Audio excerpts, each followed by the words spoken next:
हाँ जी, once again good evening.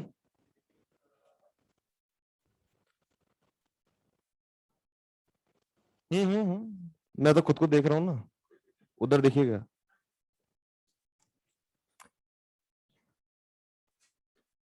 कुछ homework दिया था आई थिंक। एक मिनट, लास्ट क्वेश्चन बताओ, इसमें क्या करवाया कल?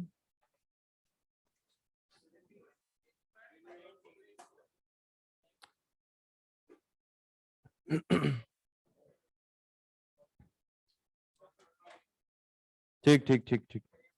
हाँ जी, work done by variable force, इसमें आपको बता दिया था बेटा, integration F x d x plus integration F Y D y plus integration F z d z, limit respectively x one x two d y के यहाँ पे वाई वन वाई टू और डी जेड के साथ आ जाएगी Z one Z to.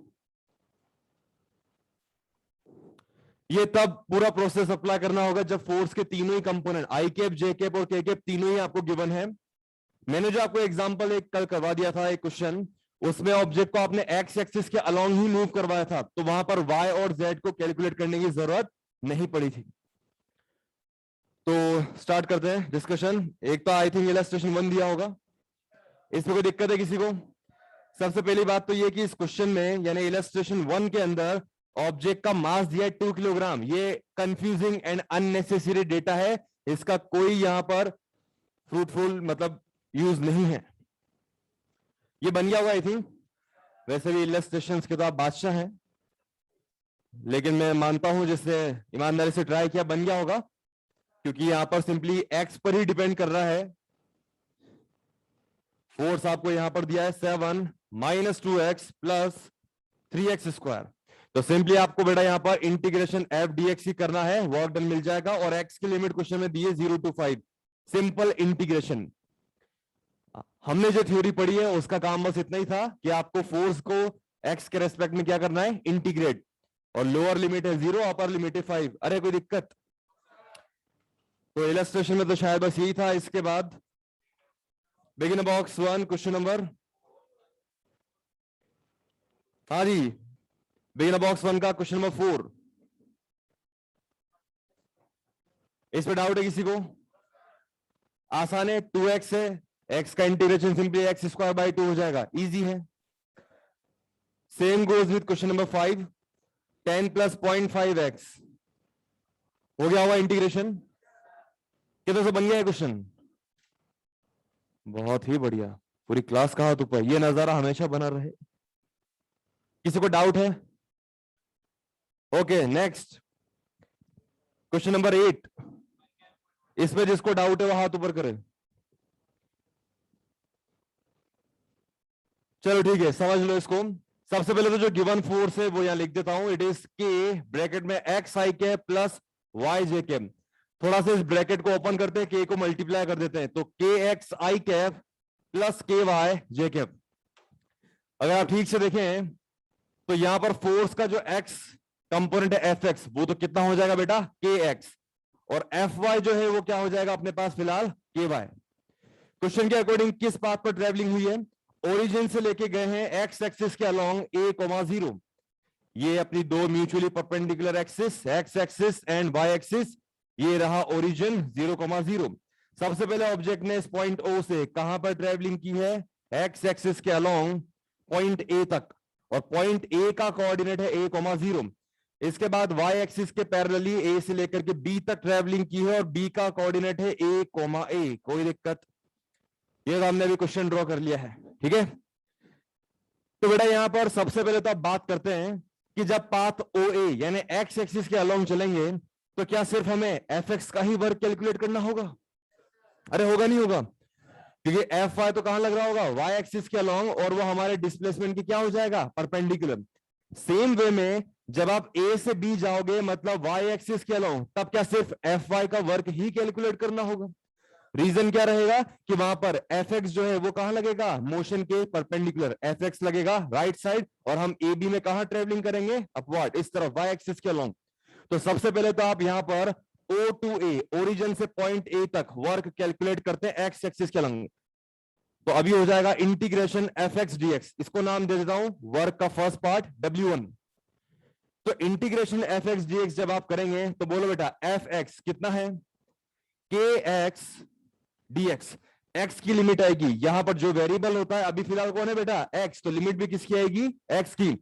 Path किस पे चल रहे हैं, ओ ए। ओ ए पर देखो इनिशियल पॉइंट ओ, एक्स की लिमिट कितनी है, 0। पॉइंट ए की लिमिट कितनी है, ए। तो एक्स का कोऑर्डिनेट देखो 0 से लेके कहां तक चेंज हुआ, ए। तो यहां भी क्या लिखेंगे, इनिशियल लिमिट 0 और फाइनल लिमिट ए। के कांस्टेंट है, इंटीग्रेशन के बाहर लेंगे, अंदर क्या बचेगा बेटा, एक्स। और एक्स का इंटीग्रेशन कितना हो जाएगा, x square by 2, upper limit A, lower limit 0। तो ये हो जाएगा के, और यहां पर लिमिट पुट करेंगे तो ए स्क्वायर बाय 2 और लोअर लिमिट 0। तो ये तो आ गया अपने पास के ए स्क्वायर बाय 2। अभी आधा काम हुआ है। इसके बाद अब चलते बेटा पाथ ए टू बी। तो जब आप ए टू बी जाओगे वर्टिकली अपवर्ड यानी वाई एक्सिस के अलॉन्ग, तो एफ एक्स का वर्क कैलकुलेट नहीं किया जाएगा, सिर्फ और सिर्फ किसका, एफ वाई। तो integration F Y D Y, और फोर्स का वाई कंपोनेंट कितना दिया बेटा क्वेश्चन में, के वाई। अब देखो यहां पर K Y D Y, D Y मतलब वेरिएबल कौन है, वाई। अब ए से बी चलो, पॉइंट ए पर वाई कोऑर्डिनेट देखो कितना है, 0, और पॉइंट बी पर वाई कोऑर्डिनेट कितना हो गया, ए। तो लिमिट 0 से लेके क्या हो जाएगी, ए। तो लिमिट यहां फिर से 0 से कितनी, ए। W2 हो जाएगा फिर के कांस्टेंट बाहर, और y का इंटीग्रेशन कितना कर देंगे, Y square by 2, upper limit A, lower limit 0। तो वंस अगेन ये अपने पास कितना हो जाएगा, के ए स्क्वायर बाय 2। वर्क एक कौन सी क्वांटिटी है, स्केलर। तो टोटल वर्क डन कैलकुलेट करने के लिए दोनों पाथ का वर्क कर देंगे ऐड, तो W1 प्लस W2 यानी के ए स्क्वायर बाई 2 प्लस के ए स्क्वायर बाई 2, मतलब टोटल कितना हो जाएगा, के ए स्क्वायर। ये हो जाएगा अपना इस क्वेश्चन का आंसर। समझ आया सभी को, नोट कर सकते हैं इसको।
लिख लिया हुआ आई थिंक। चलिए ठीक है, आगे बढ़ते हैं बेटा। एक्सरसाइज 1, इसमें कौन सा क्वेश्चन दिया है, ओके। हाँ जी बेटा, पहुंचे सभी, page number 28, exercise 1, question number 1। क्या शुरुआती 4 क्वेश्चन परफेक्टली डॉट प्रोडक्ट के क्वेश्चन हैं? अगर आपने वेक्टर में डॉट प्रोडक्ट अच्छे से सीख रखा है, यानी आई के पॉलिटम को आई कैप से मल्टीप्लाई, जे के पॉलिटम को जे कैप से मल्टीप्लाई, और के पॉलिटम को के कैप से मल्टीप्लाई, अरे आसान है।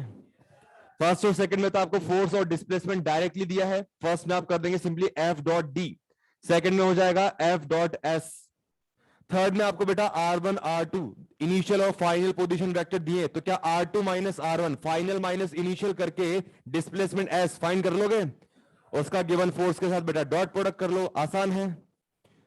फोर्थ में भी ऐसा ही है, इनिशियल पॉइंट है और फाइनल पॉइंट बी दिया है, कोऑर्डिनेट्स दिए इस बार। ऐसा क्वेश्चन क्लास में करवा चुका हूं मैं आपको। अरे कर लिया ना, इनमें तो कोई डाउट नहीं किसी को, सब सेम ही वेराइटी है। क्वेश्चन नंबर 5 आसान ही है। ओके, कुछ लोगों को डाउट है, सुन लो एक मिनट। मान लो बेटा यहाँ पर एक वुडन प्लैंक बिछा हुआ है और मैं इसके ऊपर चल रहा हूं, तो सरफेस से क्या मिल रहा है, ऊपर एक परपेंडिकुलर नॉर्मल, और चल कहां पे रहे अपन, हॉरिजॉन्टली। एंगल कितना हुआ, और cos 90 कितना होता है, तो work done by normal reaction कितना हो गया।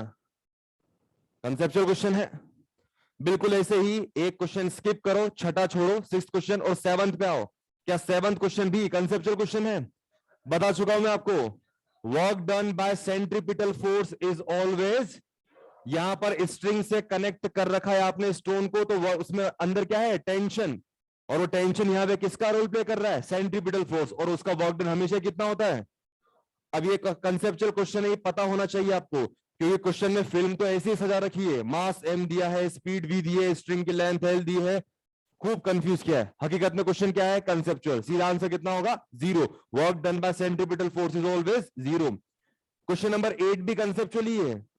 एलन का ये एक स्टूडेंट है, एलन की दो बिल्डिंग के नाम दिए, समर्थ और सबल। समर्थ से सबल जा रहा है 50 मीटर डिस्टेंस, पास पास ही दोनों, और 3 kg का बैग उठा रखा है। चाहे आप हाथ में होल्ड करके चलो, चाहे शोल्डर पे टांग के चलो, आपने mg के अगेंस्ट अपवर्ड एक फोर्स लगा रखा है, अरे लगा रखा है ना। अगर आप बैग को बेटा इस तरह भी लेकर के चल रहे हो, सिंपली हाथ में पकड़ के भी, तो भी आपने ऊपर क्या लगा रखा है, एक नॉर्मल, तभी तो उसको mg को मतलब नीचे नहीं गिर रहा बैग, आपने कहां लगा रखा है, फोर्स अपवर्ड, और आप चल तो रोड पे ही रहे हो हॉरिजॉन्टली, तो वंस अगेन फोर्स और डिस्प्लेसमेंट के बीच एंगल कितना हो गया, और cos 90 कितना होता है, तो वर्क डन फिर से कितना हो गया, मतलब एलन के स्टूडेंट का वर्क डन कितना हो गया। नहीं, हकीकत में एलन का स्टूडेंट वर्क करता है, यहां कितना है, जीरो। क्वेश्चन नंबर 6, पीछे आओ वापस थोड़ा, 5 7 8 कंसेप्ट थे, इसलिए बैक टू बैक डिस्कस कर लिए। क्वेश्चन नंबर 6 पे आ जाओ। Work done against gravity, be careful, work done by gravity नहीं पूछा, अगेंस्ट। अब ग्रेविटी के अगेंस्ट तो वर्क तभी होगा जब इस 5 kg के मास के ऊपर फोर्स कहां पे लगाओगे आप, अपवर्ड। डाउनवर्ड mg है तो F भी हमें कितना ही लगाना होगा, mg। 5 kg मास है, और मुझे ऑप्शन देख के एक बात समझ में आ जाती है कि g का वैल्यू यहां पर क्या लिया जाएगा, 9.8। ऑप्शन में जब भी इस तरह से डेटा हो तो अपने आप समझ जाओ, अगर 4.9 49 9.8 98 19.6 या 196, तो डेटा देख के अपने आप समझ जाओ जी का वैल्यू 10 नहीं लिया जाएगा, क्या लिया जाएगा, बिल्कुल। तो यहां पर हमने सबसे पहले तो mg के इक्वल अमाउंट का अपोजिट डायरेक्शन में फोर्स, यानी अपवर्ड डायरेक्शन में फोर्स लगा दिया है। अब आपने इसको अपवर्ड डायरेक्शन में कितना हाइट तक राइज किया है, 2 मीटर, तो work done by our force F कितना हो जाएगा, F H cos 0। फोर्स भी अपवर्ड लगाया है, डिस्प्लेसमेंट भी अपवर्ड हुआ है, तो 49 इंटू 2 और cos 0 का वैल्यू 1, कितना हो गया बेटा आंसर, 98 जूल। ये होगा एक्सरसाइज 1 के क्वेश्चन नंबर 6 का आंसर। कोई दिक्कत किसी को।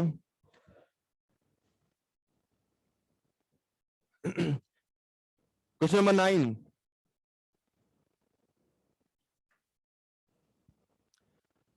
9 में डाउट है किसी को, जिसको डाउट है वह हाथ ऊपर करें, 1 2। आगे वाले तो और ऊंचा हाथ खड़ा किया करो, हो सकता है तुम्हें देख के पीछे वाला को थोड़ी शक्ति मिल जाए। 1 2 3 4 5 6, ओके कोई बात नहीं।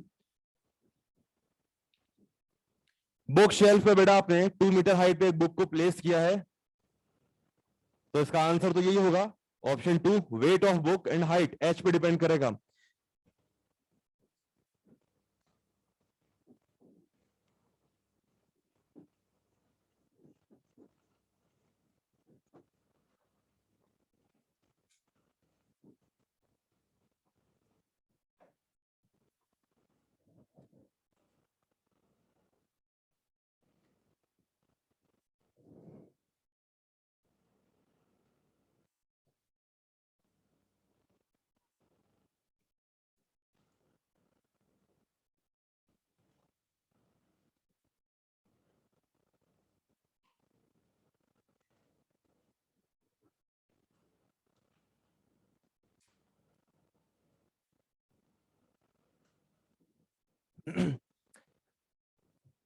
वैसे जरूरत नहीं है, लेकिन फिर भी आपको अच्छे से समझ में आए इसलिए छोटा सा एक बुक का डायग्राम बना दिया है।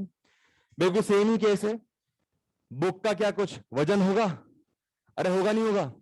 तो इसको बुक शेल्फ पे अगर रखना है तो अपवर्ड फोर्स एफ उतना ही लगाना होगा जितना डाउनवर्ड इसका वेट होगा बेटा mg। और आपने इसको ऊपर की ओर डिस्प्लेस किया है कुछ h हाइट पे, हालांकि क्वेश्चन में वैल्यू दी है वो, लेकिन उससे फिलहाल कोई मतलब नहीं। तो work done by our force F will be कितना हो जाएगा? F upward. बुक को कहां डिस्प्लेस किया? ऊपर शेल्फ पे ऊपर रखा है तो डिस्प्लेसमेंट अपवर्ड। तो फोर्स और डिस्प्लेसमेंट के बीच एंगल कितना हो जाएगा? 0। तो work done by our force F, F की जगह रख दे mg और h, cos 0 की वैल्यू कितनी हो जाएगी? 1। अब इस mg को एज इट इज रहने दो। ये mg अपने आप में क्या है? Weight of book. और ये h जो है ये क्या हो जाएगा? Height of the book shelf. तो इस क्वेश्चन का आंसर क्या हो जाएगा? ऑप्शन 2। हमने जो वर्क किया है वो किस पर डिपेंड करेगा? mg यानी weight of the book, and second h height of the book shelf, जितना हाइट पे आपने बुक को राइज करके प्लेस किया होगा। राइट? हाँ,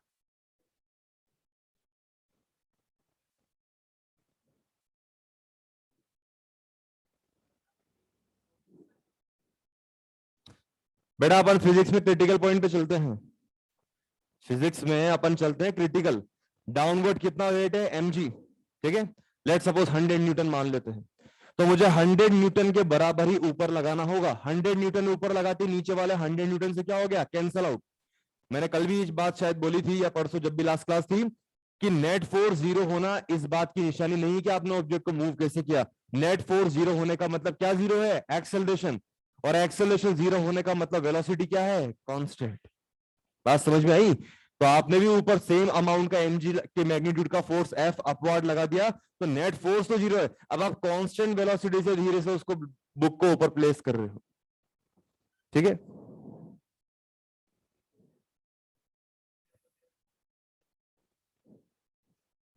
चाहिए। मैंने कहा ना क्रिटिकल वैल्यू पे चलते हैं अपन। प्रैक्टिकली तो आपकी बात सही है, मैं मना कहां कर रहा हूं। mg से स्लाइटली क्या होना चाहिए? ज्यादा। लेकिन अपन फिजिक्स में क्या चल रहे हैं? क्रिटिकल वैल्यू पे। ऐसा बहुत जगह होगा। हाँ जी, इसके बाद question number 10। Work done bye static friction. Friction की कितनी क्लास हो गई? 3। अच्छा, तो फ्रिक्शन का नेचर आपको बता दिया गया होगा कितने टाइप का होता है? 2। अगर आपने किसी ऑब्जेक्ट पे फोर्स लगाया और ऑब्जेक्ट मूव नहीं हुआ, मतलब अप्लाइड फोर्स जो है और जो फ्रिक्शन है वो लिमिटिंग फ्रिक्शन की रेंज में ही है, तो फ्रिक्शन का नेचर कैसा हो जाएगा? रेस्ट कंडीशन में स्टैटिक।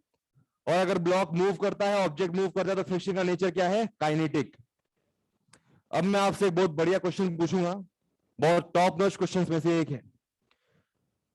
अगर मैं वॉक कर रहा हूं तो मेरे फुट जो टच में आ रहा है सरफेस के, तो फुट और सरफेस के बीच फ्रिक्शन का नेचर क्या है? कितने लोग कहते हैं काइनेटिक? कितने लोग कहते हैं स्टैटिक? कितने लोग कुछ भी नहीं कह पा रहे हैं? इस क्वेश्चन का सही आंसर है स्टैटिक फ्रिक्शन। जब हम चलते हैं हमारी बॉडी का पूरा अपर पार्ट मूव कर रहा है, लेकिन जो आपने फुट ग्राउंड पर जमाया मोमेंटरीली कुछ मिली सेकंड के लिए सही, वो तो रेस्ट पे ही था। अरे आ रही बात समझ में? या वही टॉम एंड जेरी की तरह तुम हमेशा हवा में पैर चलाते हुए भाग रहे हो? ऐसा तो नहीं कर रहे ना। पैर तो जमा रहे हो ना, जहां पर भी रख रहे हो। तो आपने जब भी ये पैर जमाया, अब पूरी बॉडी आगे मूव कर रही है, लेकिन मोमेंटरीली कुछ पल भर के लिए वो फुट आपका क्या था बेटा? मोमेंटरीली रेस्ट पे। इसलिए आइंदा ध्यान रखना, when we walk nature of friction between our foot and surface is static. अब कोई ये मत कहना कि सर वो कीचड़ में चल रहा हो तो हाँ पैर फिसलेगा, हिलेगा, ऐसे चलोगे तो काइनेटिक होगा। अरे आ रही बात समझ में? केले के छिलके पे पैर चला गया, पांव फिसल गया, अब काइनेटिक फ्रिक्शन है। अरे क्लियर है? ऐसा रोटेशनल चैप्टर में भी आपको ढंग से बताया जाएगा। वहां पर भी जो पहिया होता है व्हील, उसका भी पॉइंट ऑफ कांटेक्ट जो ग्राउंड के टच में आता है, वहां पर भी फ्रिक्शन का नेचर स्टैटिक होता है। फ्यूचर में आगे पढ़ लेंगे अपकमिंग मंथ्स में, डोंट वरी। तो अभी एट प्रेजेंट आपको ध्यान रखना है कि work done bye static friction क्या क्या हो सकता है? मे बी 0 और नॉन 0। ठीक है, स्टडी फ्रिक्शन होना इस बात की गारंटी नहीं देता कि वो ऑब्जेक्ट जो है उसका पॉइंट ऑफ कांटेक्ट जो है जो सरफेस के टच में वो मूव नहीं कर रहा, कर भी सकता है। इसलिए work done bye study friction zero भी हो सकता है, सपोर्ट में यानी पॉजिटिव भी हो सकता है और अपोज में नेगेटिव भी हो सकता है, कुछ भी हो सकता है। इसके बाद क्वेश्चन नंबर 11 दिया है पक्का? 11 नहीं, बात आपकी ठीक है बेटा, दिया होगा, लेकिन 11 अभी आपने 2 ब्लॉक प्रॉब्लम नहीं पढ़ा ना, सॉल्व हो गया है।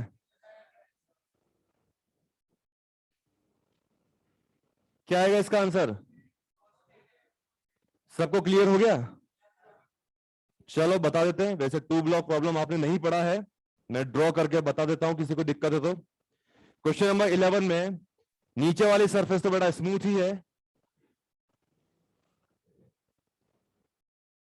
अब ये जो ब्लॉक ए है इसके ऊपर आपने एक ब्लॉक बी रखा और इनके बीच में फ्रिक्शनल कोएफिशिएंट म्यू दे रखा आपको।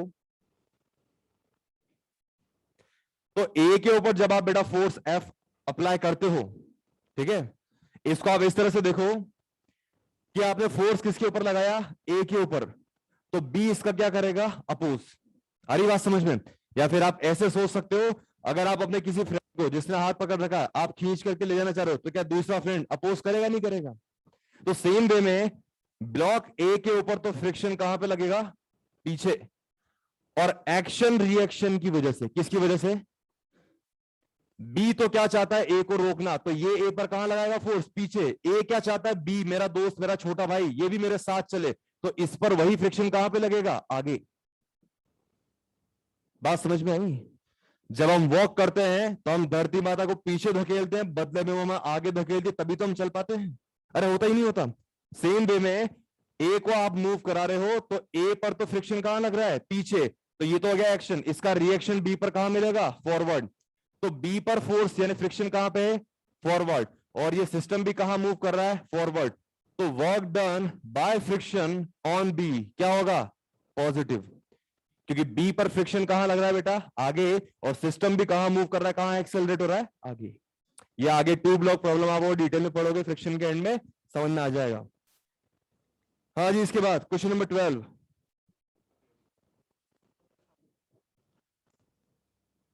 क्वेश्चन नंबर 12 में डाउट है किसी को? अच्छा, कितनों से बन गया 12? सीधा हाथ ऊपर।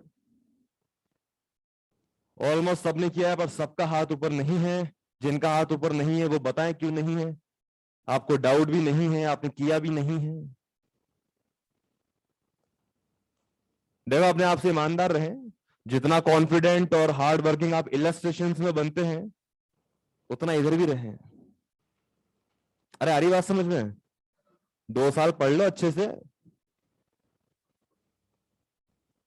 यही 2 साल है, या तो करियर बना देंगे या बिगाड़ देंगे। रोज थोड़ा थोड़ा होमवर्क करते चलो।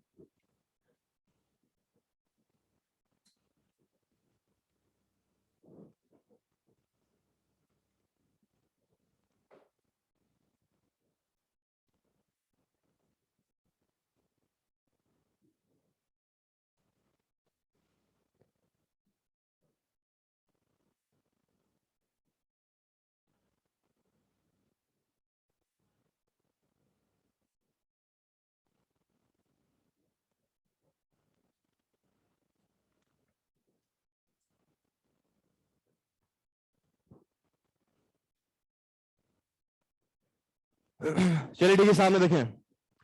अकॉर्डिंग टू क्वेश्चन, ये है ब्लॉक जिसका मास है कैपिटल एम, और इसको आपने ऊपर बेटा स्ट्रिंग की मदद से पकड़ के रखा हुआ है। तो इस पर ऑब्वियसली स्ट्रिंग में अपवर्ड कितना लग रहा होगा? Tension force. According to question, आपने इसको एच हाइट लोअर किया है, लेकिन इस तरह से कि इस ब्लॉक का एक्सेलरेशन डाउनवर्ड कितना हो बेटा? 3g/4। मतलब आप ऐसे समझ लो कि ये अपना ब्लॉक ही है, ये स्ट्रिंग है, और इसको यहां से पकड़ के आपने इसको धीरे धीरे लोअर नहीं किया है, झटके से किया है। मतलब नीचे की ओर एक्सेलरेशन कितना है? 3g/4। अब यहां पर सबसे पहले तो ये देखो कि टेंशन टी को mg के टर्म्स में फाइंड कैसे करें। सबसे पहले तो ब्लॉक पर देखो न्यूटन देवता को याद करते हैं। Net force is equal to mass into acceleration. Acceleration कहां पे बेटा? डाउनवर्ड।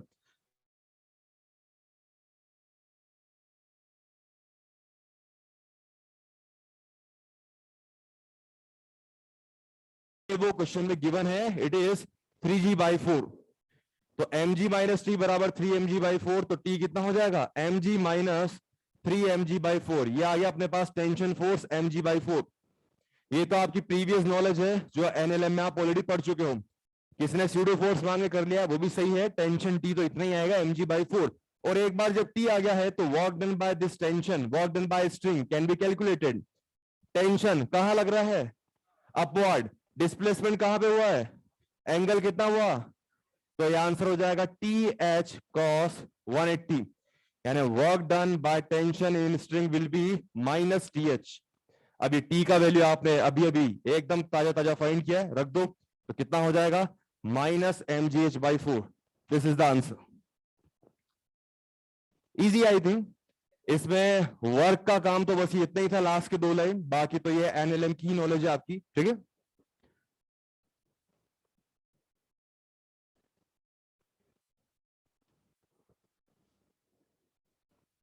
यही तो है। वो कैसे भी कर लो, आपको जो भी आपको ट्रिक बताई है या मेथड बताया, स्यूडो लगाना है, कुछ भी कर लो, टी तो mg/4 ही आएगा, ठीक है। चलिए ठीक है, इसको नोट करना है तो नोट करें, फिर चलते हैं अगले क्वेश्चन पे। 13 भी यही है।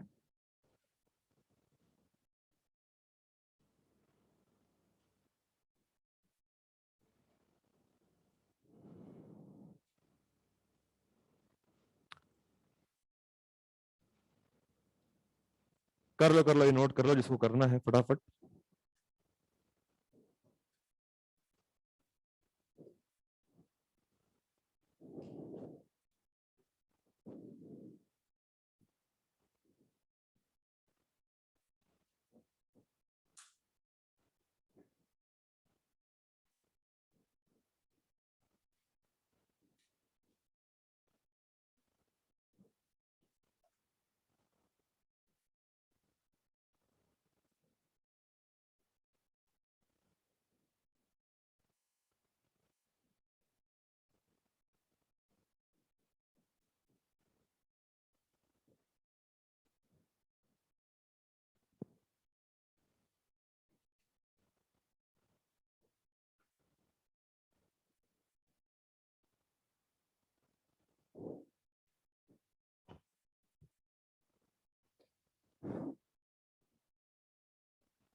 ओके, सामने देखें सभी। अगला क्वेश्चन, क्वेश्चन नंबर 13।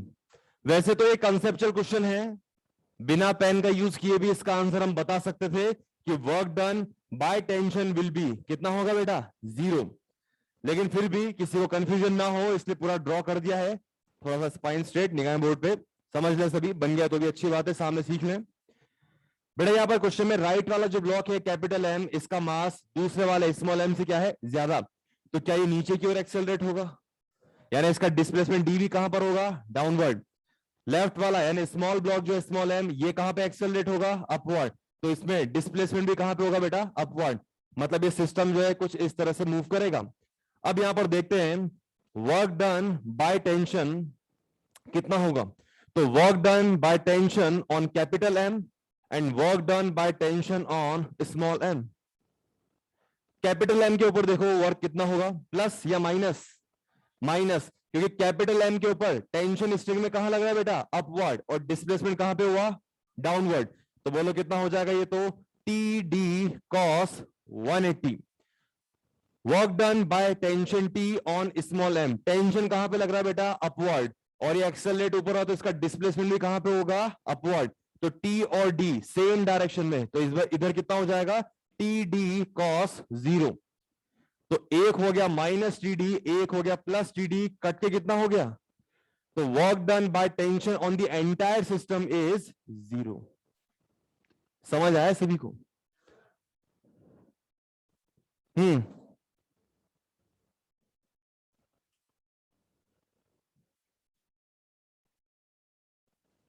हाँ तो टच करने दो ना, जितना डी डिस्टेंस ये नीचे ट्रेवल करेगा उतना ये डी ऊपर ये भी तो ट्रेवल करेगा, स्ट्रिंग से कनेक्टेड है। टच करने के बाद डिस्प्लेसमेंट कैसे जीरो हुआ?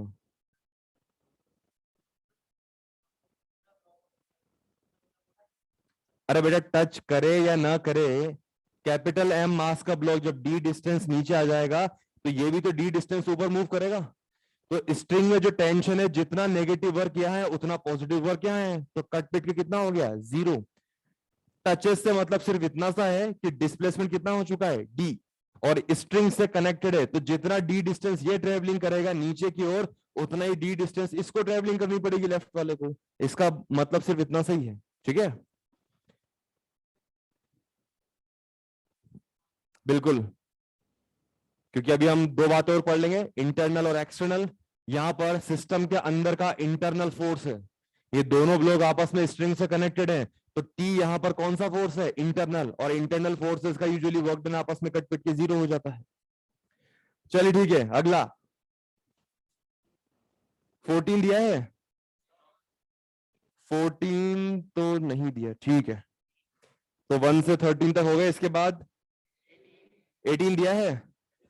हाँ जी 18 किस किस से बन गया ये?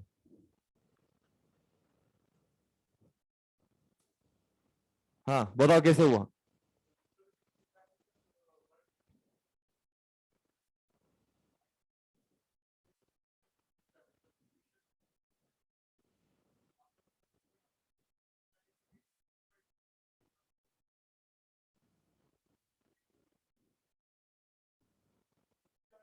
नहीं भावना तो मैं समझ गया, ये जो फेस अपन यूं करते हैं, इतना ऐसा ऐसा ऐसा, हाँ समझ गया मैं। बाकी बंधुओं को समझाना है। चलो कोई और ट्राई करेगा? हाथ तो अभी काफी लोगों का ऊपर था, बाकी राजकुमार कहाँ गए?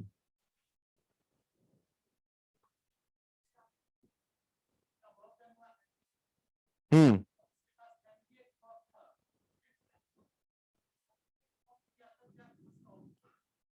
माइनस किया उसको खा गया, मतलब बेसिकली ऐसा बोल सकते हैं, हाँ। बिल्कुल एमजीएच, और फिर उसको एच हाइट फिर से राइज करवाने के लिए एमजीएच। क्लियर हो गया सभी को? एक मिनट सामने देख लो, समझ में आ जाएगा। सबसे पहले ब्लॉक यहां पे था, जब वो एच हाइट डिक्रीज हुआ तो उसको नीचे लाने के लिए कितना करना पड़ गया? उसके पास एनर्जी कितनी आ गई ग्रेविटी की वजह से? एमजीएच। अरे हुई या नहीं हुई? फिर वो रफ सरफेस पे चला, स्टॉप हो गया। इसका मतलब जितना उसके पास प्लस एमजीएच था उसको माइनस एमजीएच ही तो जीरो कर सकता है। अरे करेगा नहीं करेगा? अब इसको फिर से इसी रास्ते पे से वापस लेके जाना है, तो सबसे पहले तो फ्रिक्शन से लड़ने के लिए कितनी एनर्जी चाहिए? एमजीएच। और फिर से उसको एच हाइट ग्रेविटी के अगेंस्ट राइज कराने के लिए फिर से कितना चाहिए? एमजीएच। तो टोटल कितनी जरूरत पड़ेगी? 2 एमजीएच। अभी आगे हम यहां पर कंजर्वेटिव और नॉन कंजर्वेटिव फील्ड फोर्सेस पढ़ेंगे, उससे ये और बेटर क्लियर होगा। कंजर्वेशन ऑफ मैकेनिकल एनर्जी, सब अच्छी अच्छी चीजें अभी बाकी हैं, उससे ये और बेटर क्लियर हो जाएगा। अभी बस आप इतना समझो कि एमजीएच तो किससे फाइट करने में चला गया? फ्रिक्शन। और वापस से एमजीएच उसको एच हाइट ग्रेविटी के अगेंस्ट राइज करवा के वापस प्रीवियस लोकेशन तक लेके जाना है। तो टोटल कितनी रिक्वायरमेंट होगी? 2 एमजीएच। इसके बाद क्वेश्चन नंबर 19। वही तो मैंने बोला अभी, कंजर्वेशन ऑफ मैकेनिकल एनर्जी अभी पढ़ाएंगे ना, उसमें ये और बेटर क्लियर हो जाएगा। अभी बाकी है, अभी तो वर्क ही चल रहा है। क्वेश्चन नंबर 19 हो गया होगा ये तो बेटा। एफ यहां पर फिर से एक्स पे डिपेंडेंट है, तो वेरिएबल फोर्स है 0 से 3 तक, क्या गिवन लिमिट में इंटीग्रेट कर सकते हो? एकदम इजी। Question number 20। 20 में डाउट है किसी को? डाउट?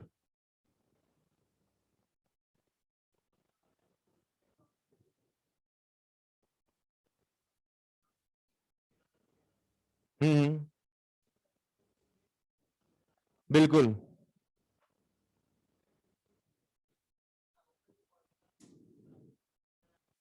बिल्कुल है, मैंने जो बताया उसमें एंगल है। एफ डॉट डी आर में F D R cos theta angle हमेशा है, चाहे फोर्स कांस्टेंट हो चाहे वेरिएबल हो। बताना है क्या ये क्वेश्चन 20? 20 में किसको डाउट है 5-7 बच्चों को, चलो समझते हैं।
चलिए ठीक है, सभी सामने देखेंगे। इस क्वेश्चन में बेटा अभी एक्स एक्सिस से 60 डिग्री एंगल पर फोर्स लगा रखा है एफ के एक्स क्यूब, और यहां पर जो ऑब्जेक्ट है इनिशियली एक्स इनिशियल क्या था, एक्स आई एक्स वन, और एक्स फाइनल कितना हो गया एक्स टू। मतलब उसका जो डिस्प्लेसमेंट है वो किसके अलोंग हुआ है, एक्स एक्सिस। तो यहां पर क्या गिवन फोर्स के बेटा दो कंपोनेंट हो सकते हैं। इस एफ के यहां पर क्या होंगे बेटा, दो कंपोनेंट करेंगे, और सिर्फ हॉरिजॉन्टल कंपोनेंट ही हमारे लिए फ्रूटफुल होगा। थीटा एंगल पे एडजेसेंट जो कंपोनेंट होगा एफ एक्स, बोलिए एफ एक्स कितना हो जाएगा, एफ कॉस थीटा, मतलब एफ कॉस 60। तो एफ तो हो गया के एक्स क्यूब, और कॉस 60 का वैल्यू कितना हो गया, हाफ 1/2। अब आप सोच रहे सर वर्टिकल कंपोनेंट का क्या हुआ, वर्टिकल कंपोनेंट ऊपर है हॉरिजॉन्टल डिस्प्लेसमेंट के 90 डिग्री, तो उसका वर्क डन तो कितना होगा, 0। तो सिर्फ हॉरिजॉन्टल कंपोनेंट का ही वर्क कैलकुलेट करेंगे। अब ये सिंपल डॉट प्रोडक्ट से नहीं आएगा, क्योंकि एफ एक्स देखो बेटा किस पर डिपेंड कर रहा है, एक्स। तो ये कौन सा फोर्स है, कांस्टेंट है, वेरिएबल, और वेरिएबल का वर्क डन तो इंटीग्रेशन से आएगा। तो यहां पर एफ एक्स को पुट कर देंगे के एक्स क्यूब बाय 2 dx, और x की लिमिट कहां से कहां तक, x1 से लेकर के x2। यहां पर k और 2 तो कांस्टेंट है, इंटीग्रेशन के बाहर ले लेंगे, और x की पावर 3 का इंटीग्रेशन हो जाएगा x की power 4 upon 4, limit x2 x1 upper and lower. इस 4 को भी कांस्टेंट बाहर ले लो, तो 2 इंटू 4 8, और अंदर बोलो कितना बचेगा, x2 की पावर 4 माइनस x1 की power 4, upper limit minus lower limit. That's your answer, k/8 bracket में x2 की पावर 4 माइनस x1 की पावर 4। जिन जिनको डाउट था क्लियर हुआ।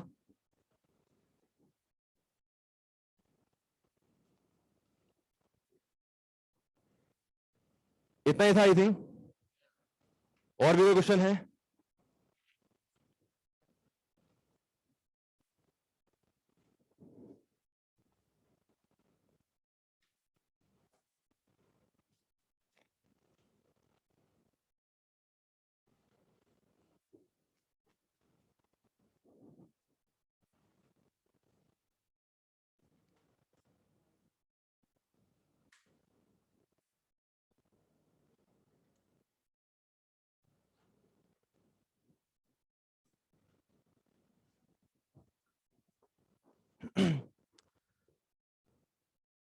ये नोट कर लिया तो अगला क्वेश्चन लिखवाया जाए। ओके, क्वेश्चन नोट करेंगे सभी।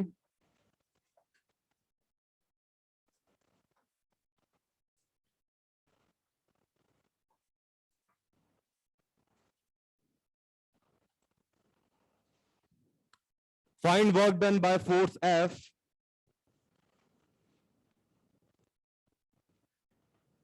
Find work done by a force F 3x square i cap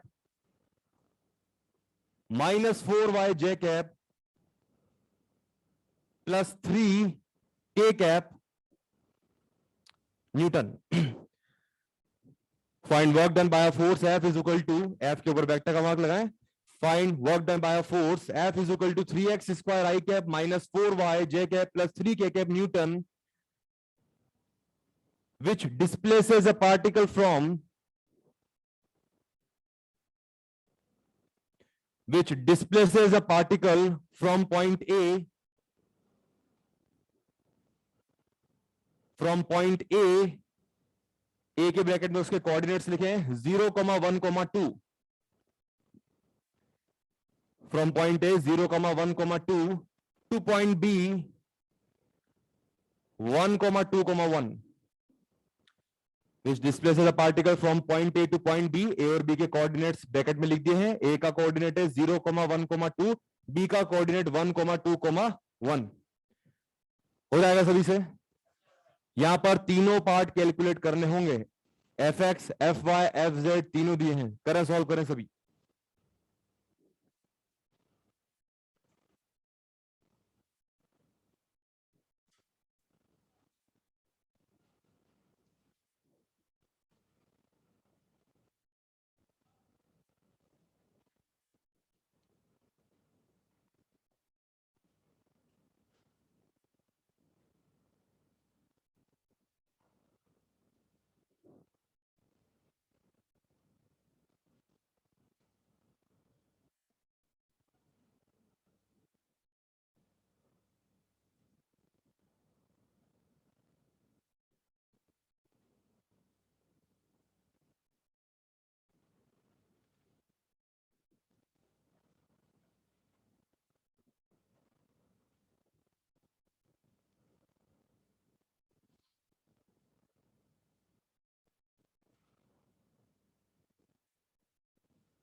कर पा रहे सभी सॉल्व?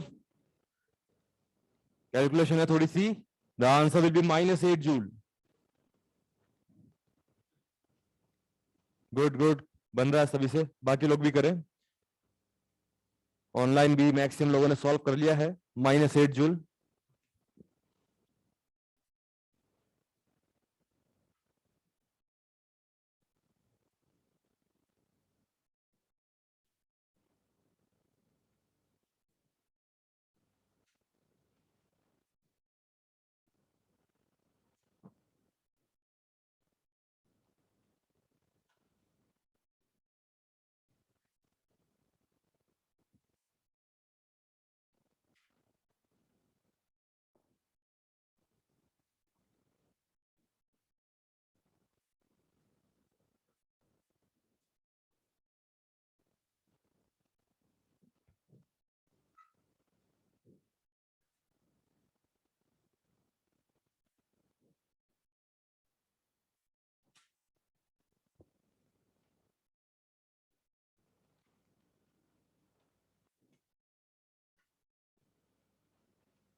आ रहा -8 जूल।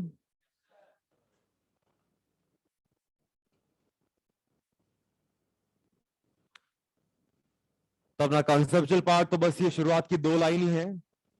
इसके अंदर लिमिट पुट करी, नीचे सारे इनिशियल लिमिट 0 1 2, ऊपर फाइनल लिमिट्स 1 2 1।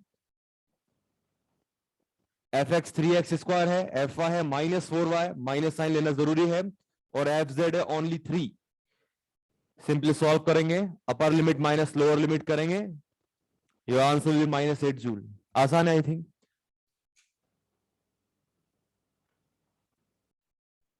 कोई है जो अभी भी सॉल्व कर रहा है? बन गया है आई थिंक। ओके, अगला क्वेश्चन लिखें। हाँ, क्या हो रहा है? स्क्रीन पे एरर आ रहा है।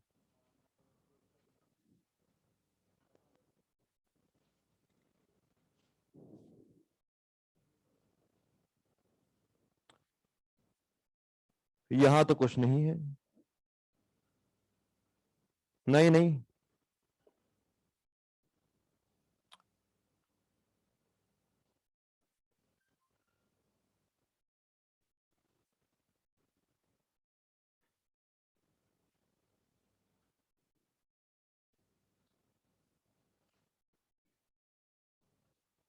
ओके, एक minute.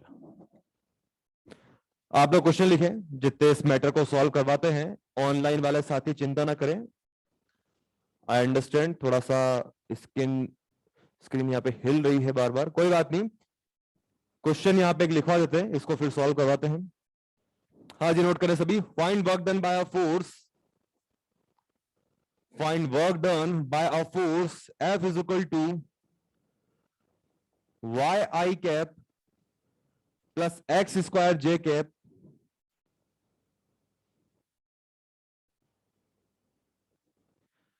Find work done by a force F is equal to y I cap plus x square j cap in displacing a particle from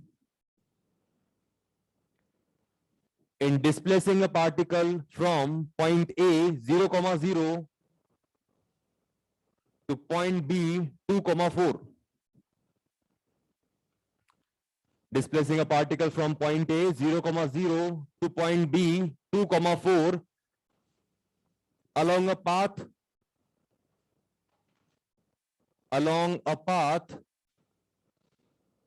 whose equation is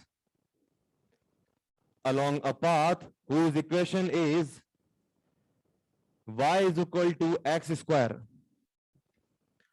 Along a path whose equation is y is equal to x square.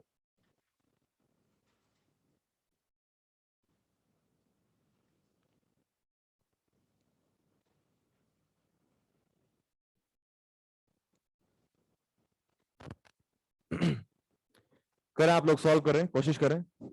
और एक बात का ध्यान रखें, variable same हो तो ही solve होता है इंटीग्रेशन। कहने का मतलब dx के रेस्पेक्ट में ही x को इंटीग्रेट कर सकते हैं।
ये स्क्रीन जो थोड़ा सा ब्लिंक हो रही है, फ्लिकर हो रही है, ये पहले भी हुआ है क्या?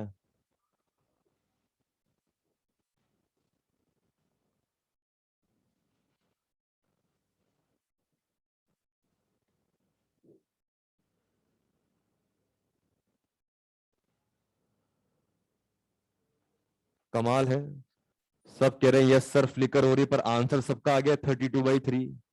अरे नालायको, यस सही है, मैक्सिमम लोग ऑनलाइन भी सही बता रहे हैं। The answer is 32/3 joule. Screen flicker हो रही है, वो ब्लिंक हो रही है, वो झपक रही है बार बार, क्या करें इसका? थोड़ा जल्दी बुलाओगे तो क्लास खत्म हो जाएगी।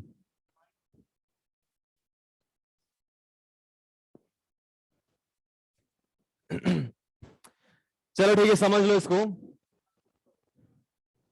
बन गया, अच्छी बात है। नहीं बना, सामने देखें। यूजुअली इस टाइप के क्वेश्चन में थोड़ा एक्स्ट्रा ध्यान रखना पड़ता है। कारण क्या है, यहां पर फोर्स का एक्स कंपोनेंट है एफ एक्स, जो आई के वाली टर्म है, और वो कितना है बेटा, वाई। मतलब एक्स कंपोनेंट वाई पर डिपेंड कर रहा है। सेम वे में यहां पर जो एफ वाई है, यानी कि एक्स स्क्वायर, यानी फोर्स का वाई कंपोनेंट वो एक्स पे डिपेंड कर रहा है। तो फॉर्मूला तो अपना यही है, डब्ल्यू बराबर integration F x d x plus integration F Y D y. यहाँ आई कैप और जे कैप वाली टर्म है, तो दोनों टर्म्स लिखेंगे। वो एफ जेड डी जेड नहीं आएगा, बिकॉज के कैप वाली कोई टर्म फिलहाल यहां पर नहीं है। एफ एक्स बोलिए बेटा कितना है, वाई, और एफ वाई कितना है, एक्स स्क्वायर। बाहर जाने से पहले मैंने आपको एक हल्का सा हिंट दे दिया था कि जब यहां पर dx है, वेरिएबल x है, तो x के रेस्पेक्ट में y को इंटीग्रेट करना गुनाह है। किसी ने जोश जोश में यहां पर y को y² by 2 कर दिया है, तो वो बहुत ज्यादा गलत है। सेम वे में यहां पर dy के रेस्पेक्ट में अगर आपने x स्क्वायर को इंटीग्रेट करके x³ by 3 कर दिया, वो और ज्यादा गलत है। आ रही बात समझ में? वेरिएबल सेम होना जरूरी है। तो आप सोचोगे सर क्या करें? ये जो पाथ इक्वेशन आपको दी थी बेटा क्वेश्चन में, y बराबर एक्स स्क्वायर, इसका यूज करना है। जहां y है वहां पर क्या लिखा जा सकता है, एक्स स्क्वायर, तो अभी आप लिख देंगे एक्स स्क्वायर। सेम वे में जहां एक्स स्क्वायर है वहां क्या लिखा जा सकता है, y, तो यहां लिख देंगे अपन y। क्या अब dx के साथ एक्स स्क्वायर आ चुका है? सेम वे में dy के साथ क्या y आ चुका है?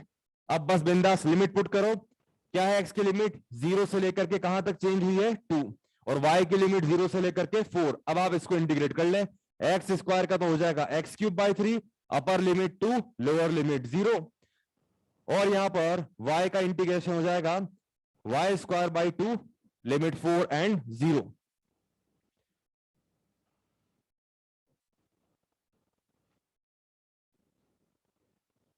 इसको आप सॉल्व कर लेंगे, इट विल बी 32/3 जूल या फिर 10.67 जूल, एक ही बात है।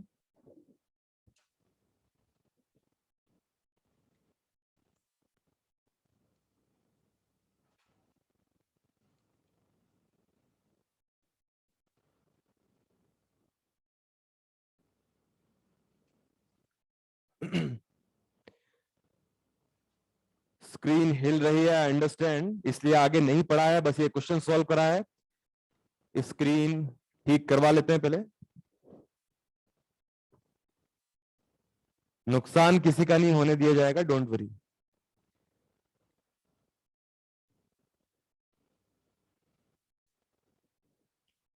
ये स्क्रीन हिलने का प्रोग्राम पहली बार ही हुआ है।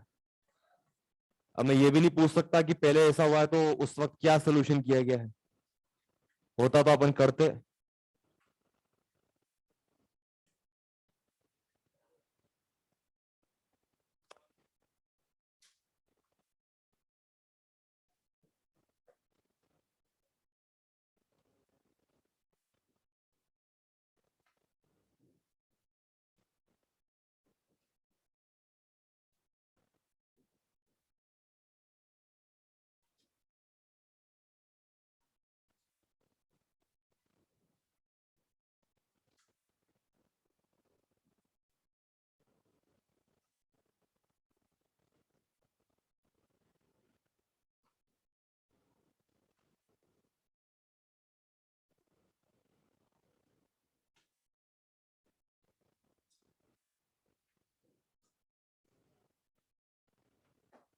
ऑनलाइन में भी बहुत सारी पार्टी बनी हुई है।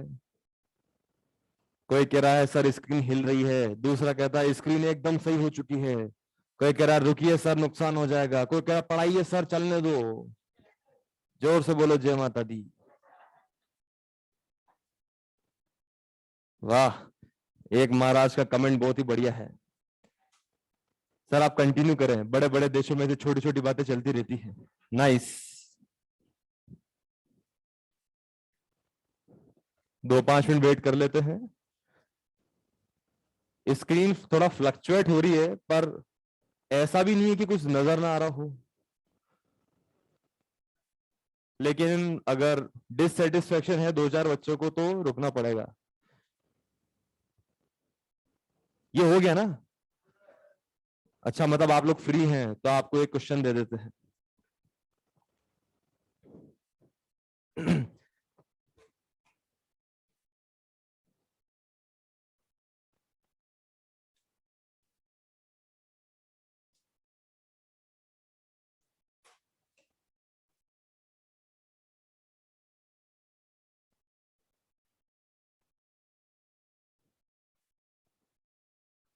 फिलहाल तो मैक्सिमम के कमेंट यही हैं,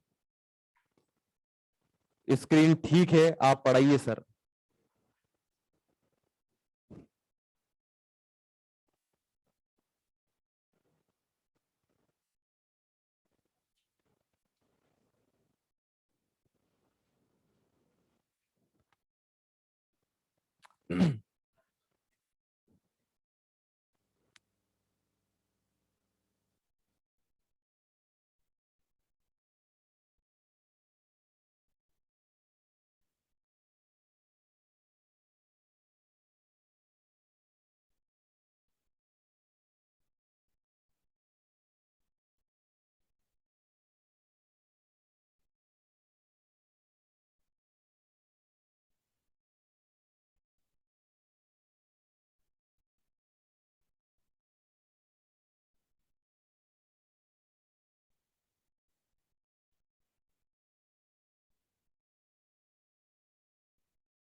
स्क्रीन इज ऑल राइट, ऐसा मैक्सिमम लोगों का कमेंट है, तो कंटिन्यू करते हैं।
स्क्रीन थोड़ा सा फ्लक्चुएट हो रही है, ऐसा बोल रहे हैं बच्चे।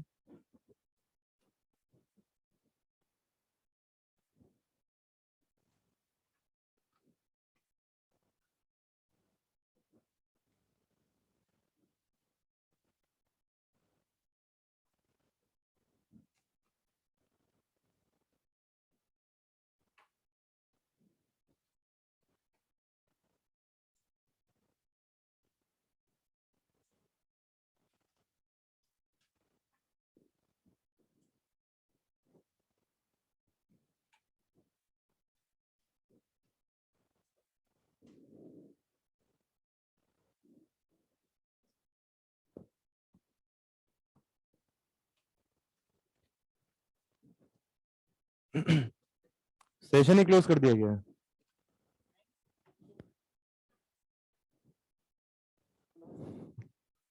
नहीं, इसको मतलब रीस्टार्ट करना हो ऐसा।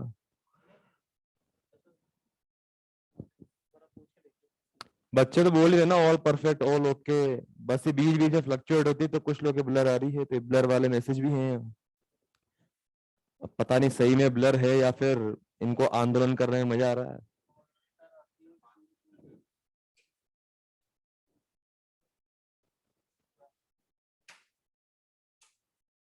चलो अभी तो 5 मिनट बाकी हैं, बाकी इसको 5-10 मिनट बाद जो भी नेक्स्ट सेशन हो उसमें पहले से करेक्ट करवा दीजिएगा।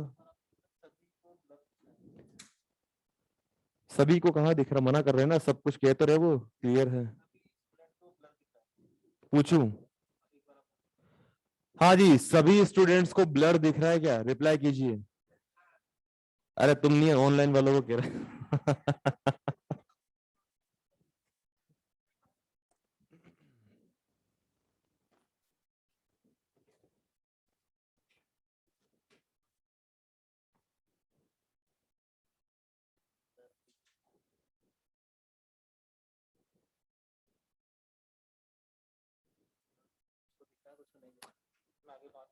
कभी ब्लर है कभी हिल रही, इनको पता ही नहीं क्या हो रहा है। चलिए ठीक है, सामने देखें। 10 मिनट बाकी है, तो अभी तो मैक्सिमम को नजर तो आ रही है, दिख तो जाएगा एटलीस्ट। चलिए ठीक है, सामने देखें सभी। तो लास्ट क्वेश्चन का आंसर 32/3 जूल आ चुका था। आगे बढ़ते हैं। Work done by spring force. Spine straight, निगाहें बोर्ड पे, एकदम अलर्ट। ये बड़ा रिजिड सपोर्ट में आपने के स्प्रिंग कांस्टेंट वाले एक स्प्रिंग है, फिलहाल अपनी नेचुरल लेंथ में है। आपने इस पर एक force F, external capital F लगाना स्टार्ट किया। आफ्टर सम टाइम ये है सिचुएशन, स्प्रिंग अपनी नेचुरल लेंथ से कौन से फॉर्मेट में आ चुकी है, इलोंगेटेड फॉर्म में। फोर्स एफ की डायरेक्शन में हो चुका है इसका डिस्प्लेसमेंट, और जहां पर स्प्रिंग का डिस्प्लेसमेंट होता है, स्प्रिंग फोर्स हमेशा उसके कहां लगता है, अपोजिट। स्प्रिंग का फंडा क्लियर है, स्प्रिंग को ना तो ये पसंद आता है कि उसको इलोंगेट करे, ना ही ये पसंद आता है कोई उसको कंप्रेस करे। स्प्रिंग अपनी नेचुरल लेंथ में रहना चाहती है। तो अभी जब आपने इसको इलोंगेट करा है, तो इनिशियल यहां पर आप देखो जो फ्री पॉइंट था वो यहां था, अब यहां आ चुका है, मतलब इसका डिस्प्लेसमेंट एक्स कहां पे हुआ है, राइट साइड। तो स्प्रिंग फोर्स कहां पे लगेगा, लेफ्ट फ्रंट, मतलब स्प्रिंग कोशिश करेगी वापस नेचुरल लेंथ में आने की। तो स्प्रिंग फोर्स इसीलिए क्या लिखा जाता है, minus k x. Minus sign बस इस बात को डिनोट करता है कि डिस्प्लेसमेंट एक्स हुआ राइट साइड और स्प्रिंग फोर्स कहां लग रहा है, लेफ्ट साइड। अगर आप बेटा इसको कंप्रेस भी करना चाहोगे तो उस केस में एक्स हो जाएगा लेफ्ट पार्ट, और बदले में स्प्रिंग खुलना चाहेगी तो वो फोर्स कहां लगाएगी, राइट साइड। तो चाहे कंप्रेशन हो चाहे इलोंगेशन हो, बात एक ही है। एफ एस क्या लिखा जाएगा, माइनस के एक्स। अब ये तो पहले की बात है जो आपने ऑलरेडी एनएलएम में पढ़ चुकी है। वर्क की बात करते हैं, ठीक से देखो। स्प्रिंग फोर्स में माइनस के एक्स, क्या एक्स आ रहा है, मतलब स्प्रिंग फोर्स कांस्टेंट फोर्स है, वेरिएबल, और वेरिएबल का वर्क डन कैसे निकालते हैं, इंटीग्रेशन। तो work done by spring force will be W S, मतलब work done by spring integration F S D X. F X को आपने पुट किया minus k x, minus n k constant बाहर लिया, तो एक्स का इंटीग्रेशन कितना हो गया, एक्स स्क्वायर बाई 2, और लिमिट पुट कर दी 0 से एक्स। ये रेफरेंस लेवल होता है, इनिशियली 0 ही था इसका एलोंगेशन, बाद में कितना हो गया बेटा, एक्स। तो ये अपना आंसर हो गया माइनस हाफ के एक्स स्क्वायर। इसको आपको याद रखना है। वर्क डन बाय स्प्रिंग कितना है, माइनस हाफ के एक्स स्क्वायर। अगर मैं पूछूं कि इस स्प्रिंग को इलोंगेट करने में एक्सटर्नल फोर्स एफ ने कितना वर्क किया, तो आप क्या जवाब देंगे, प्लस हाफ के एक्स स्क्वायर। बात समझ में आ रही सभी को। स्प्रिंग का वर्क कितना है, माइनस हाफ के एक्स स्क्वायर। हमने फोर्स एफ लगा के पॉजिटिव वर्क कितना किया, उतने अमाउंट का प्लस हाफ के एक्स स्क्वायर। तो अभी तो आपसे स्प्रिंग का ही वर्क पूछा गया है, तो वो है माइनस हाफ के एक्स स्क्वायर। लगे हाथ बेटा, यहां पर एक छोटा सा क्वेश्चन है। यहां पर एक एम मास के ब्लॉक को आपने रिलीज किया है। रिलीज किया मतलब इनिशियल वेलोसिटी 0। स्प्रिंग के टॉप पॉइंट से ये कितनी ऊंचाई पे है, h। जैसे ये यहां पर टकराएगा, क्या कुछ वेलोसिटी होगी ब्लॉक के पास, अरे होगी नहीं होगी, और वो धीरे धीरे खत्म होगी। फाइनली कुछ x कंप्रेस करने के बाद ब्लॉक रेस्ट पे आ जाता है, v इज इक्वल टू 0। तो यहां पर आपसे पूछा गया क्वेश्चन में, find work done by spring and gravity. अब आप ठीक से देखो, स्प्रिंग अपनी नेचुरल लेंथ से कितना कंप्रेस हो गई है, तो वर्क डन बाय स्प्रिंग तो सीधा ही कितना लिख देंगे, माइनस हाफ के एक्स स्क्वायर, बिकॉज इसमें कंप्रेशन कितना हुआ, एक्स। स्प्रिंग कांस्टेंट कितना था, के। तो वर्क डन बाय स्प्रिंग कितना हो जाएगा, माइनस हाफ के एक्स स्क्वायर। क्या वर्क डन बाय ग्रेविटी बता सकते हैं, अरे बता सकते हैं ना, कितना होगा work done by gravity. M G देखो कहां पे लग रहा है, डाउनवर्ड। और मैंने आपको हमेशा बताया है कि बस ऊंचाई, हाइट में कितना उतार चढ़ाव है, ये देखो, ये इनिशियल लेवल है, ये फाइनल लेवल है, इनके बीच में सेपरेशन कितना है, एच प्लस। तो यहां पर एम जी, इसका वर्क डन कितना हो जाएगा, फोर्स एम जी, और हाइट कितना है, एच प्लस एक्स हो जाएगा। और वो cos 0 की वैल्यू 1 ही हो जाएगी, एफ एस कॉस थीटा, क्योंकि एम जी भी नीचे और डिस्प्लेसमेंट भी कहा हुआ एच प्लस एक्स नीचे। ये हो जाएगा आपका आंसर। लिखिए इसको।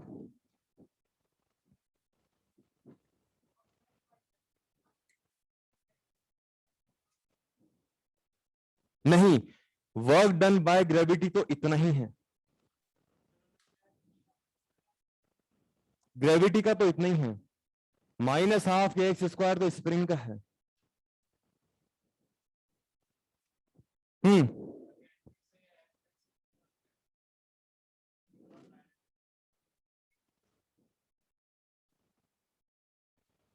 तो वो जो डायरेक्शन वाली जो इतनी लंबी बात बोली, इसलिए तो माइनस साइन लगाया है। नहीं नहीं, विद साइन लेना होता, फोर्स वेक्टर क्वांटिटी है ना, इसीलिए।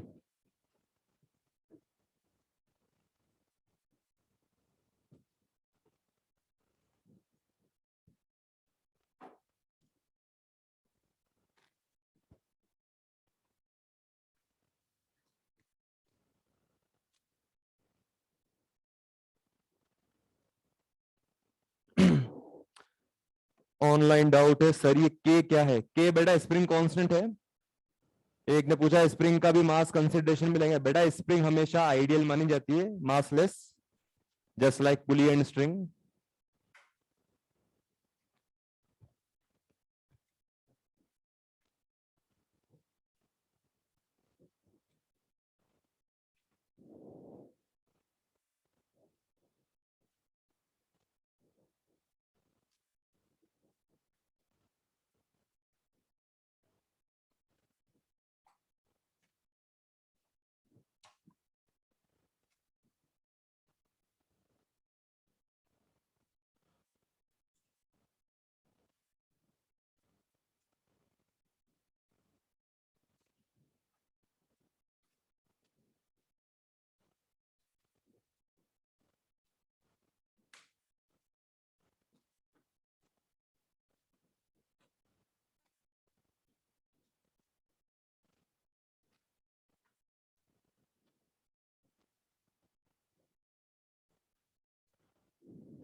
ये लेफ्ट हैंड साइड वाला पोर्शन तो लिख चुका है आई थिंक सभी, माइनस हाफ के एक्स स्क्वायर तक, राइट।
चलिए ठीक है, लास्ट के 2-3 मिनट सामने देख लें, 1 मिनट फिर फ्री करते हैं आपको। इससे वैसे एक छोटा सा पॉइंट और बचा वर्क में, calculating the work done with the help of graph. अब ये स्टैंडर्ड टेक्स्ट है, थ्योरी है, इसको लेके टेंशन नहीं करनी, ये एक तरीका होता है। यूजुअली आपको इंटीग्रेशन देख के शायद घबराहट हो सकती है, इसमें चिंता कोई बात नहीं कि बेटा यहां पर हमने फोर्स डिस्प्लेसमेंट एक ग्राफ यहां पर बना रखा है, और ये जो आपने एक छोटा सा एलिमेंट चूज किया dr, मान लो इस टाइम फोर्स है f, तो इस छोटे से रेड कलर का जो मैंने एलिमेंट चूज किया है इसका वर्क कितना हो जाएगा f डॉट dr। इसको पूरे r1 से लेकर के r2 तक, इनिशियल से लेकर फाइनल तक, अगर मैं इसी छोटी छोटी सी स्ट्रिप पतली पतली ऐड करता हुआ चलूंगा तो क्या टोटल एरिया कैलकुलेट हो जाएगा? अरे होगा या नहीं होगा? तो आपको बस इतना ध्यान रखना है, ये सब डिजाइन बस समझाने के पर्पज से, ये ग्रीन कलर से जो पूरा r1 से r2 के बीच हैश पोर्शन है, इस एरिया को हम कैलकुलेट करेंगे और ये एरिया कहलाएगा वर्क। क्या होगा बेटा? ये जैसे आपको एक बात काइनेमेटिक्स से बताई गई थी, area under acceleration time graph क्या बताता है? चेंज इन वेलोसिटी, याद है कुछ? और area under VT graph, velocity time graph क्या बताता? चेंज इन पोजीशन मतलब डिस्प्लेसमेंट। सेम वे में बेटा एफ डॉट डी आर मतलब फोर्स और डिस्प्लेसमेंट के अंडर जो एरिया है वो क्या बताएगा? Work done. लगे हाथ, इसको इस क्वेश्चन की मदद से देखते हैं। यहां पर आपको वर्क डन फाइंड करना है x5 से x10 मीटर। क्वेश्चन में कुछ भी मेंशन हो, हमेशा लिमिट ध्यान से देखनी है। सबसे पहले देखो, क्या x5 से लेके x10 ये जो स्ट्रेट लाइन बनी है, क्या यही हैश पोर्शन का एरिया कैलकुलेट होगा? अरे होगा नहीं होगा?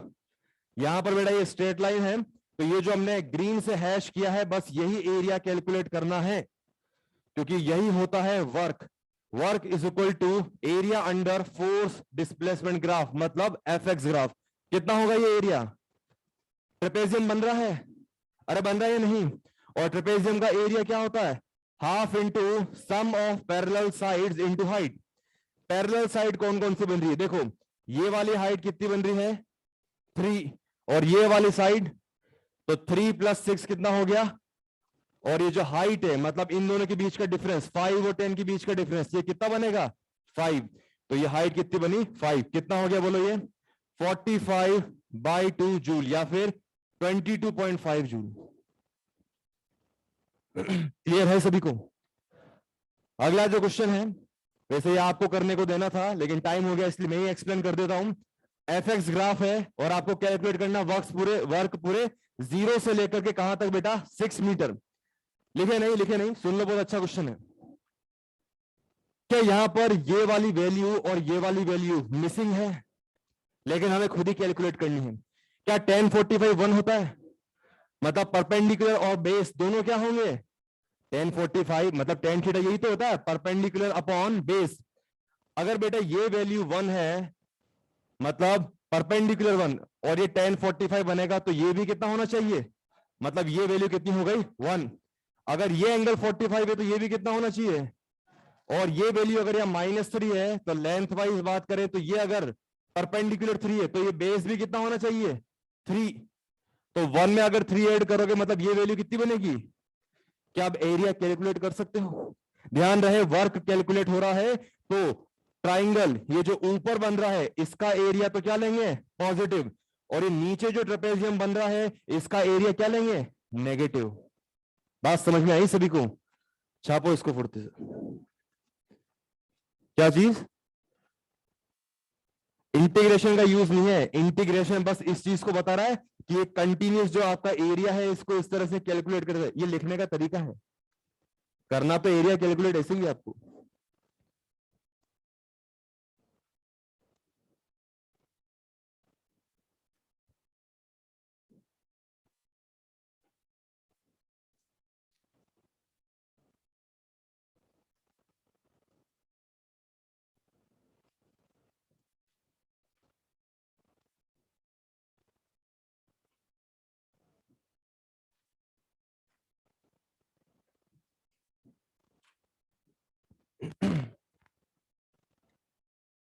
चलिए ठीक है, क्वेश्चन नोट कर, आपके होमवर्क जो है वो नोट कर लीजिए सभी।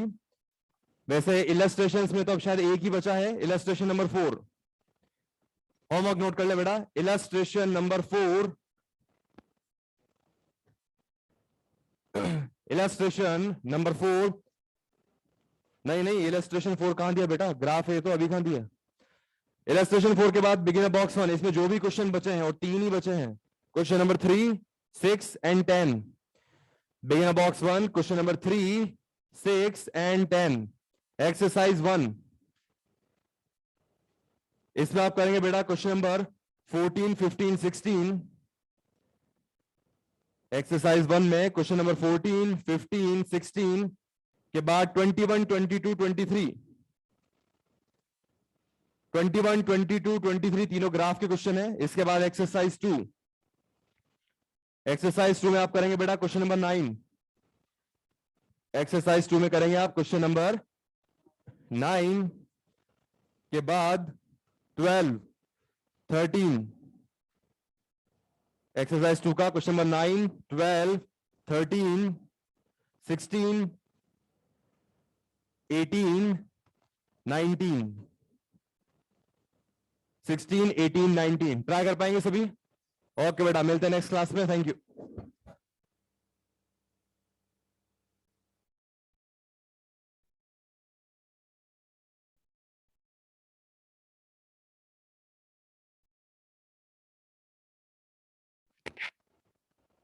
डियर स्टूडेंट्स, एक सूचना है आप लोगों के लिए।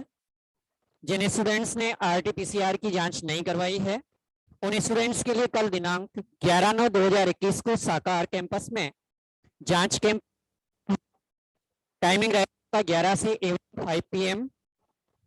वेन्यू साकार SWS ऑफिस, ग्राउंड फ्लोर, और फीस पर कैंडिडेट 350 रुपीज।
Good evening.